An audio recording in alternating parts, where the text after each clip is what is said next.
Hello, my loving students and my respected followers. Today, I like to discuss. You see the topic narration of exclamatory sentence from direct to indirect, isn't it? As you have already seen, I am doing the chapter narration that is very important in your grammar, isn't it? And one after another, I am doing assertive, interrogative, imperative, from direct to indirect and indirect to direct.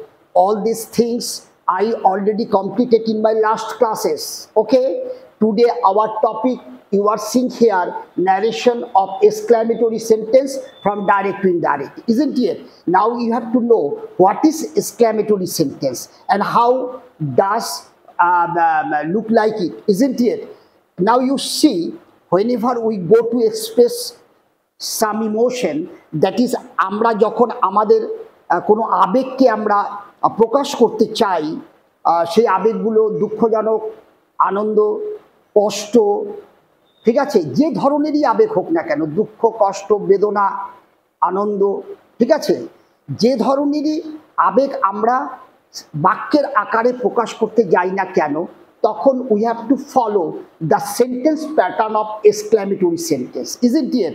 তোমরা তো জানো according to mood, isn't it? আমাদের sentence প্যাটার্নগুলো, অর্থাৎ আমরা কি express করতে যাচ্ছি, প্রশ্নবোধক না একটা সাধারণ বক্তব্য নাকি একটা আদেশ অনুরোধ, যে ধরনেরই এক্সপ্রেশন আমরা দিতে যাই না কেন, আমাদের ডিফারেন্ট কাইন্ডের সেন্টেন্স প্যাটার্নের হেল্প নিতে হয়। That is Y we have had 5 pattern of sentences in our grammar: assertive, interrogative, imperative, exclamatory, optative, isn't it? And for all of them we have to learn narration. Okay, how in all cases we can convert from direct to indirect and from indirect to direct, isn't it? So today our topic is exclamatory sentence. Now you have to know what is exclamatory sentence. Actually exclamatory sentence is of 2 types in general, isn't it?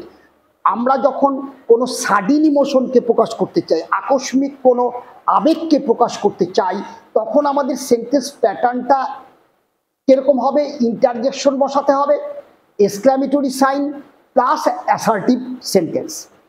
এটা আমরা এই ধরনের sentence আমরা কখন ব্যবহার করব? যখন আমাদের কোনো সাডেন আকস্মিক কোনো আবেগকে প্রকাশ করতে হবে, তখন আমরা কিন্তু এই ধরনের সেন্টেন্স লিখে প্রকাশ করব, যে সেন্টেন্সের স্ট্রাকচার হবে ইন্টারজেকশন, এক্সক্লামেটরি সাইন প্লাস একটা অ্যাসার্টিভ সেন্টেন্স, ফুল স্টপ, ঠিক আছে? তাহলে আমি দেখো দুটো এক্সাম্পল এখানে লিখে রেখেছি। ব্রেভো, এরা হচ্ছে ইন্টারজেকশন। ক্লিয়ার? ইন্টারজেকশন হচ্ছে সেই শব্দগুলো যে শব্দ দিয়ে আমরা বিশেষ বিশেষ আবেগকে নির্দিষ্ট করে বোঝানোর চেষ্টা করি একটা অ্যাসার্টিভ সেন্টেন্সের আগে তাদেরকে বসিয়ে। দে আর ইন্টারজেকশন, ইজন্ট ইট? আমি দেখো দুটো উদাহরণ এখানে লিখে রেখেছি। একটা হচ্ছে কি লিখেছি দেখো তোমাদের সুবিধার্থে, যে তোমরা সাডেন ইমোশন বাক্য কখন ব্যবহার করবে, তার স্ট্রাকচারটা কি হবে, interjection, exclamatory sign plus assertive, full stop, এবং তাদেরকে দেখতে কেমন হয় সেটা আমি লিখে রেখেছি। দেখো ইন্টারজেকশন তারপরে এক্সক্লামেটরি সাইন এই যে বসিয়েছি, তারপরে কি বসালাম, একটা assertive sentence, I am happy now. This is your assertive sentence, subject verb. Clear? Now again there is another example, bravo, exclamatory sign. This is your interjection. Now you see it, subject is verb. This is assertive sentence. In this way you can set your sentence when you go to express some emotion, some sudden emotion, আকস্মিক ইমোশনকে তুমি যখন প্রকাশ করতে যাবে। Okay, now you get the second type of exclamatory sentence. যখন আমরা কোনো extreme emotion, চরম কোনো আবেগকে, এক্সট্রিম ইমোশন, চরম কোনো আবেগকে প্রকাশ করতে যাব, তখন তার সেন্টেন্স প্যাটার্নটা কি হবে? দেখো আমি এখানে লিখে রেখেছি বি নম্বরে, হোয়াট অথবা হাউ দেবে, তারপরে অবজেক্টটা বসাবে, তারপর সাবজেক্টটা বসাবে, তারপর ভার্ব বসাবে, তারপর গিয়ে তোমার এক্সক্লামেটরি সাইন হবে। ঠিক আছে ব্যাপারটা? তাহলে আমি এখানে একটা সেন্টেন্স প্যাটার্ন নিয়েছি। দেখো, what a nice picture it is, আমি হোয়াট বা হাউ বসালাম, তারপরে এ nice picture, this is your object, isn't it? সাবজেক্টটা কি ইট, আর ভার্বটা কি আছে ইজ। তার মানে তুমি যদি এটাকে অ্যাসার্টিভ সেন্টেন্সে দেখো তাহলে তুমি প্রথমে সাবজেক্ট লিখবে, তারপরে ভার্ব লিখবে। তার মানে it is a nice picture. যদি অ্যাসার্টিভ সেন্টেন্সটা থাকতো তাহলে কি লিখতাম? It is a nice picture. তাহলে এই নাইস পিকচারটা তাহলে অ্যাসার্টিভ সেন্টেন্সের অবজেক্ট হয়ে যেত। In this sense you have to set that object just after what or how. What, তারপরে object a nice picture, subject it, and at last you set your verb and exclamatory sign. This is the second pattern of exclamatory sentence when you go to express some extreme emotion. কোনো চরম যখন আবেগ প্রকাশ করতে যাচ্ছ তখন এটা এইভাবে সেন্টেন্সটা আমাদের শিখে নিতে হবে, ঠিক আছে? নাও এখন তোমরা দেখো যে আমরা দুই কেসেই এক্সট্রিম ইমোশন এবং সাডেন ইমোশন দুটা কেসেই আমাদের এখানে আমরা এক্সাম্পল লিখে রেখেছি। তাদের ক্ষেত্রে আমরা কিভাবে ন্যারেশনটা করব, দ্যাট ইজ ডাইরেক্ট থেকে ইনডাইরেক্টে যাব। আমি এখানে সব ডাইরেক্ট স্পিচের এক্সাম্পল নিয়েছি, দেখো সব ইনভার্টেড কমার মধ্যে আছে, তার মানে এরা সব ডাইরেক্ট স্পিচে রয়েছে, তাই না? এখন আমি এদের ইনভার্টেড কমা সরিয়ে আমরা যে কায়দায় ইনডাইরেক্ট স্পিচ করা শিখেছি সেই কায়দা এখন আমরা অবলম্বন করব, isn't it? Now you see, you follow first one. The boys said, "Hurrah, we have won the match." ওকে, তাহলে এটা আমরা কি কোন কেসে পাচ্ছি? সাডেন ইমোশনে পাচ্ছি, ঠিক আছে ব্যাপারটা? এক্ষেত্রে তোমার কি কি করতে হবে সেটা একটু লক্ষ্য রাখো। প্রথম কথা দেখো, এই যে টার্মগুলো আছে না, ইন্টারজেকশনের যে টার্মগুলো আছে এগুলো একটু খেয়াল রাখো। এই টার্মগুলো এদের যে মিনিং, অর্থাৎ এই সেন্টেন্সটার যে মিনিং, সেই মিনিং অনুযায়ী এই ইন্টারজেকশনের জন্য তার নিয়ারেস্ট একটা ওয়ার্ডকে তোমার এই রিপোর্টিং ভার্বের সাথে বসিয়ে দিতে হবে। এটা তোমার রিপোর্টিং ভার্ব আমরা আগেই শিখেছি, এটা আমাদের কাছে কি আছে? Reporting verb, clear? তাহলে এই রিপোর্টিং ভার্বের সাথে আমরা কি করব? এই ইন্টারজেকশন তার যে নিজস্ব একটা অর্থ প্লাস এই সেন্টেন্সের যে একটা অর্থ আছে সেই দুটো অর্থ মিলিয়ে একটা নিয়ারেস্ট ওয়ার্ড বের করব। নিয়ারেস্ট ওয়ার্ড, যেই ওয়ার্ডটা নাকি এই সেন্টেন্সের সাথে এই ইন্টারজেকশনের যে এক্সপ্রেশনটা আছে, যে মিনিংটা দিচ্ছে, সেই মিনিংটা যাতে বিয়ার করে সেই শব্দটা এখানে আমরা বসিয়ে দেব। সেখানে আমরা কি কি বসাতে পারি? আমাদের রিপোর্টিং ভার্বের পরে আমরা বসাতে পারি পেইন, বসাতে পারি গ্রিপ, বসাতে পারি সরো, বসাতে পারি তারপরে তোমার খুশিজনক হ্যাপি বসাতে পারি, ঠিক আছে? প্লেজার বসাতে পারি। এরকম প্রয়োজন অনুসারে আমরা সেগুলো কিন্তু আমাদের রিপোর্টিং ভার্বের পর আমরা একটা প্রিপোজিশন দিয়ে সেটাকে আমরা ব্যবহার করব। আমি একটা এক্সাম্পল ক্লিয়ার করার চেষ্টা করি, তাহলে বুঝে যাবে। দেখো, দা বয়েজ, ওকে, ক্লিয়ার? নাও দেখো এই জায়গাটায় একটা এক্সক্লামেশন সাইন আছে, this is your exclamation sign. এই সাইনটার জন্য তোমার এই যে ভার্বটা সেটা কিসে কনভার্ট হয়ে যাবে? এতক্ষণ আমরা দেখেছি এই ভার্বটা কখনো টোল্ডে কনভার্ট হয়েছে, কখনো আক্সডে কনভার্ট হয়েছে, তাই না? আমরা বিভিন্নভাবে এই ভার্বটাকে কনভার্ট হতে দেখেছি according to our sentence pattern in case of narration. তাহলে এইখানটায় এই সেটটা কিসে কনভার্ট হয়ে যাবে? এইখানটায় যেহেতু এটা এক্সক্লামেটরি সাইন, তোমরা এখানে এক্সক্লেইমড করতে পারো, ক্রাইড আউট করতে পারো, ক্লিয়ার ব্যাপারটা? তাহলে আমি এক্সক্লেইমডই করে দিলাম, এক্সক্লেইমড। এটা পাস্টে রাখলাম যেহেতু এটা পাস্টে আছে, তাহলে দ্য বয়েজ এক্সক্লেইমড, ওকে? এবার একটা প্রিপোজিশন বসাও, উইথ অথবা ইন, যে কোনো একটা প্রিপোজিশন বসাও। তারপরে এই সেন্টেন্সটা পড়ো, এর অর্থটা কি? এটা কি দুঃখসূচক, দুঃখ আবেগ প্রকাশ পাচ্ছে, না খুশির আবেগ প্রকাশ পাচ্ছে? এখানে দেখলাম we have won the match, আমরা ম্যাচটা জিতেছি, তার মানে খুশির আবেগ, তাই না? তাহলে আমরা এখানে বলতে পারি the boys exclaimed with joy, with joy, clear ব্যাপারটা? উইথ বা ইন জয় বসিয়ে দাও, সাথে সাথে তোমার কিন্তু এই অংশটা চলে যাবে। আর এই অংশটা চলে গেল কখন, যখন আমি এক্সক্লেমড বসিয়ে দিয়েছি। দ্য বয়েজ এক্সক্লেমড উইথ অথবা ইন জয়, যখনই বসানোর সাথে সাথে তোমার ইন্টারজেকশনের ফাংশনটা কিন্তু কমপ্লিটেড। ক্লিয়ার? এখন তোমার কাছে কি পড়ে আছে দেখো, অ্যাসার্টিভ একটা সেন্টেন্স পড়ে আছে। উইটা তোমার কাছে সাবজেক্ট, খেয়াল করো। ক্লিয়ার? উইটা সাবজেক্ট, হ্যাভ অনটা তোমার ভার্ব। তাহলে একটা অ্যাসার্টিভ প্যাটার্ন পড়ে আছে। এখন তোমরা তো জানো অ্যাসার্টিভ পার্টের জন্য তোমার লিঙ্কার কি আসবে, দ্যাট আসবে। এইবার দেখো আমি লিঙ্কার দ্যাট বসিয়ে দিলাম। ক্লিয়ার? এইবার এই অংশটাকে তুমি আগে যেভাবে অ্যাসার্টিভ সেন্টেন্সের ন্যারেশন করতে শিখেছো ডাইরেক্ট থেকে ইনডাইরেক্টে, সেটাই এখানে ফলো করবে। তাহলে উই সমান সমান কে, দ্য বয়েজ সেই, তার মানে দ্য বয়েজ হচ্ছে উই, তার মানে দে হয়ে যাবে দে। এবার তোমার ভার্বকে, যেহেতু তোমার রিপোর্টিং ভার্ব পাস্ট আছে, তোমার এই ভার্বটাও পাস্ট করতে হবে। তাহলে আমি হ্যাড বসিয়ে দিই। ক্লিয়ার? তাহলে দে হ্যাড, বাকি অংশটা বসিয়ে দাও অন দ্য ম্যাচ। ক্লিয়ার? ওন এটাও V3, আমার ওনও V3। তাহলে দে হ্যাড ওন, তারপরে বসিয়ে দাও দ্য ম্যাচ। ক্লিয়ার? ক্লিয়ার? তাহলে আমি কি লিখলাম, the boys exclaimed with joy that they had won the match. Clear? পুষ্ট। এইভাবে এদেরকে তোমার ডাইরেক্ট থেকে ইনডাইরেক্ট করতে হবে। এবার দেখো next, he said to me alas I could not save you। Clear? এবার তুমি দেখো I could not save you, আমি তোমাকে বাঁচাতে পারলাম না, এটা দুঃখ সূচক। তাহলে আমি আবার এটার জন্য আমি সেইডের জায়গায় এক্সক্লেইমড করে দেব। তার মানে হি এক্সক্লেইমড,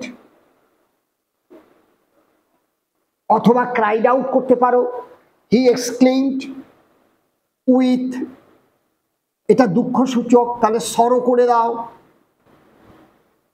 আর যখনই প্রিপোজিশন বসাচ্ছ, এইখানটায় যে শব্দটা বসাবে, এই সেন্টেন্সের আবেগ যে প্রকাশ পাচ্ছে, সেই আবেগের অর্থ যাতে সেই সেন্টেন্সটা শব্দটা বহন করে, সেই শব্দটা কিন্তু সবসময় নাউনে হবে।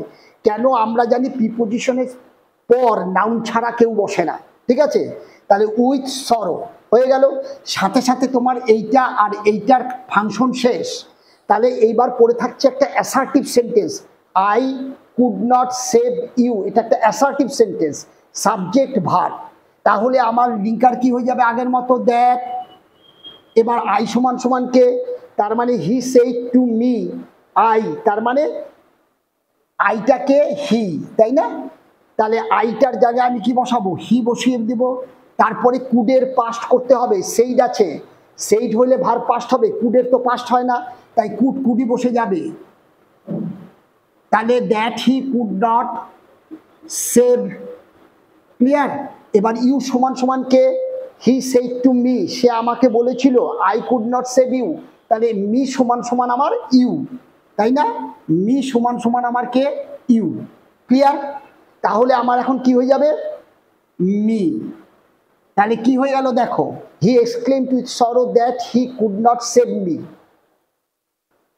ক্লিয়ার ব্যাপারটা? এখানে ছিল সে বলেছিল আমাকে, হায় আমি তোমাকে সেভ করতে পারলাম না। তাহলে আমরা কি করব, সে এক্সক্লেমড উইথ সরো, সে দুঃখের সাথে জানিয়েছিল যে সে আমাকে সেভ করতে পারে না। আর কুডের পাস্ট হয় না, তোমরা তো জানোই উড কুড শুডের পাস্ট হয় না, তাই ওরা বসে যায়। Example 3 and 4. This 3 and 4 example, you follow this pattern, isn't it?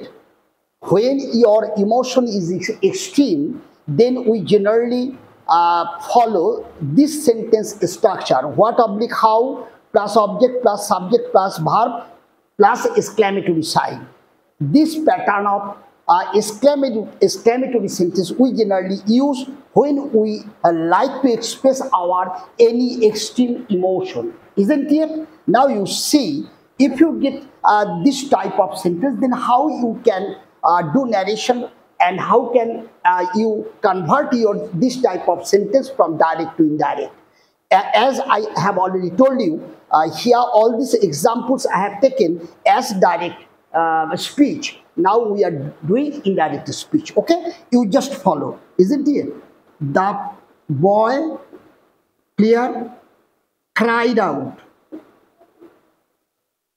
Here you can say exclaimed, cried out, shouted. All this kind of word you can use here.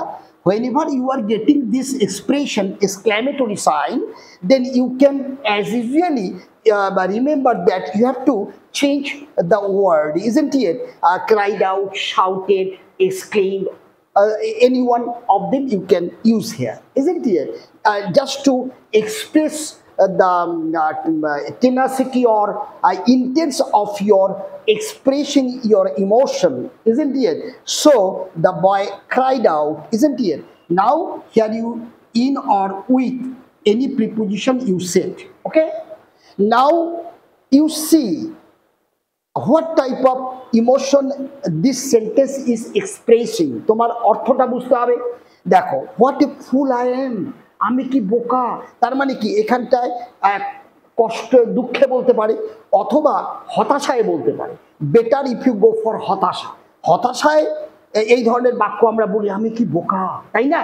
তাহলে আমি এখানটায় আমি কি বলবো যে হতাশা একটা শব্দ বসিয়ে দিলে আমি এই সেন্টেন্সের ভিতর দিয়ে আমার সেই মিনিংফুল এক্সপ্রেশনটা আমি এখানে সেট করে দেব। তাহলে আমি হতাশা ইংরেজি কি জানি? ডিসঅ্যাপয়েন্টমেন্ট বসাতে পারো। ডিসঅ্যাপয়েন্টমেন্ট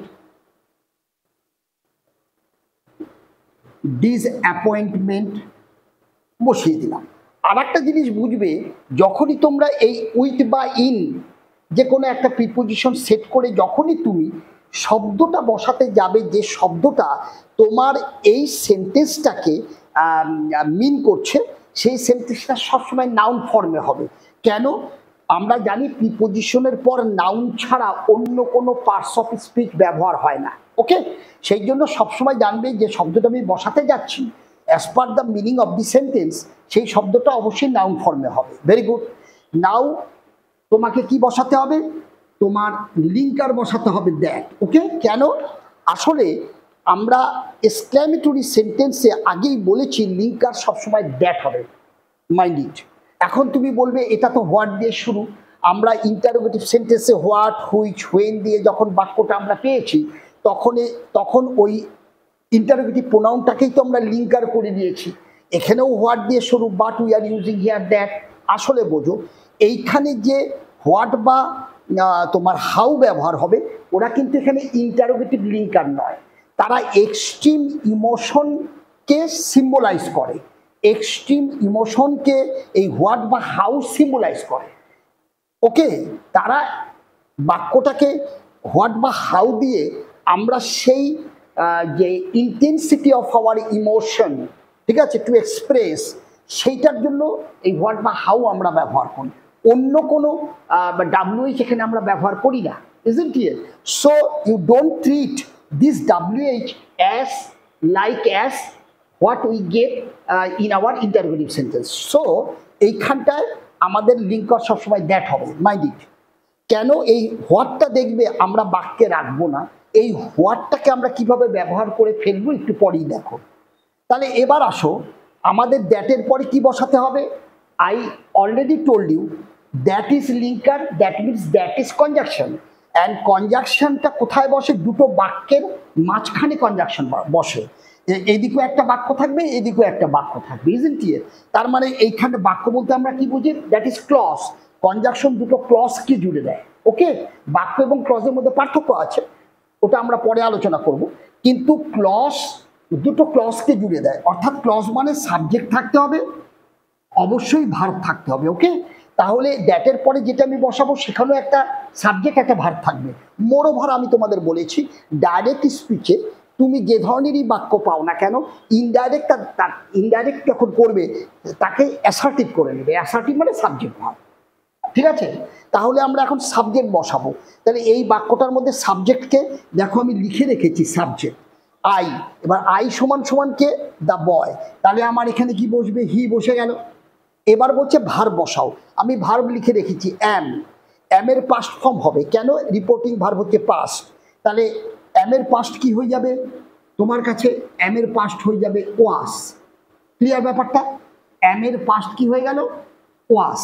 ওকে, এখন তোমার কি বসাতে হবে, সাবজেক্ট হয়ে গেল, ভার্ব হয়ে গেল, তাহলে অবজেক্ট বসাতে হবে। অবজেক্টটা কি রয়েছে, এ ফুল। ক্লিয়ার, এই জায়গাটা ফাঁকা রাখছি কেন, এই জায়গাটাতে তোমার হোয়াটটা এসে বসবে। ক্লিয়ার, এবার এখানে যে হোয়াটটা বসাবে সেই বসানোর নিয়মটা ভালো করে বুঝে নাও। যদি শব্দটা অ্যাডজেক্টিভ হয় তাহলে এখানে ভেরি বসবে, যদি শব্দটা নাউন হয় তাহলে এটা গ্রেড বসবে। তাহলে আমরা কি জানি, ফুলটা আমাদের কাছে কি noun.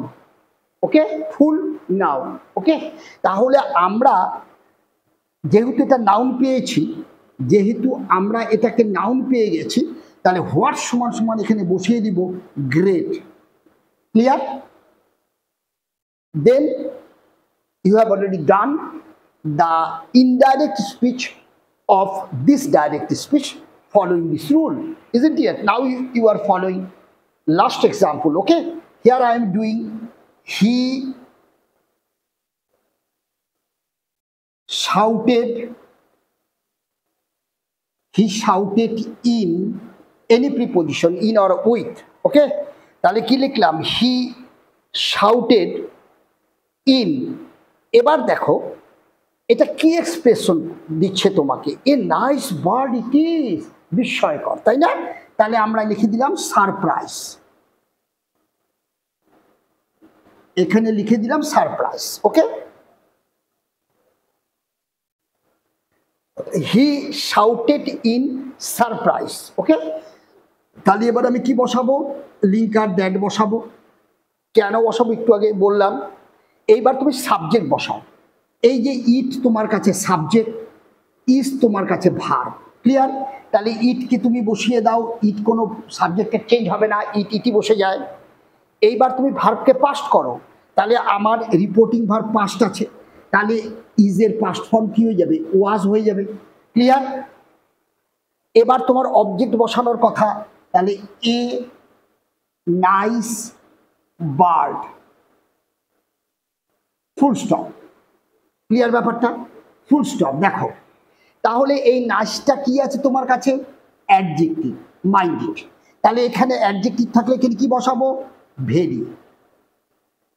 Clear, so all the examples of two types of sentence structure from your exclamatory sentence I have taken, and you already see that how all these kind of sentences can be converted from direct to indirect speech, that is narration, isn't it? I suppose all these things got very much clear to you. Understand? Actually, whatever I am doing, narration, voice change, tense, all these things you need practice. Okay, let me proceed. I will be taking practice sets too, so that you can do practice there. You can see how all this thing is being, all these things are being done there, and you will stay with me with my classes. Automatically, I hope you will be learning day by day. No problem, isn't it? So long, whatever I have done, I hope all these things helping you learning little bit of grammar, isn't it? If so, then must comment in your comment box, isn't it? If you have any question, anything, you must put there. I shall be there to answer you, isn't it? For today, I like to end my class here. Stay happy, stay well, isn't it?